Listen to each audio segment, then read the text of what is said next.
হাটবাড়িয়া জমিদার বাড়ি পার্ক, নড়াইল সদর, নড়াইল। শিক্ষা, সংস্কৃতি ও ঐতিহ্যবাহী জেলা নড়াইল। এই নড়াইল অলিতে গলিতে প্রাকৃতিক ছোঁয়ার ভরপুর।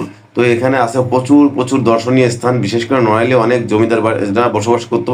দেশ স্বাধীনের সময় যেসব জমিদাররা তাদের সেই ভূমিগুলো রেখে গিয়েছিল, সেগুলো সরকারি ভূমিতে পরিণত হয়েছে। এই সরকারি উদ্যোগেই তৈরি করা হয়েছে বিভিন্ন প্রাকৃতিক স্থাপনা, অর্থাৎ দর্শনীয় স্থাপনা। তারই ধারাবাহিকতায় এই যে আমরা আজকে চলে আসছি একটা সুন্দর মনোরম পরিবেশে একটা পার্ক। এটা আছে হাটবাড়িয়া জমিদার বাড়ি পার্ক। তো বন্ধুরা, এই পার্কে প্রবেশ করার পরেই ডান হাতে দেখবেন ছোট ছোট কয়েকটা মূর্তি তৈরি করা আছে বিভিন্ন প্রাণীর। তারপরেই বিভিন্ন ধরনের প্রাকৃতিক সৌন্দর্যে ভরপুর এই পার্কের আশেপাশে প্রচুর গাছপালা এবং সুন্দর সুন্দর ফুল গাছ তৈরি করা হয়েছে। এবং এখানে আসলে পাবেন অনেক সুন্দর সুন্দর রাইড।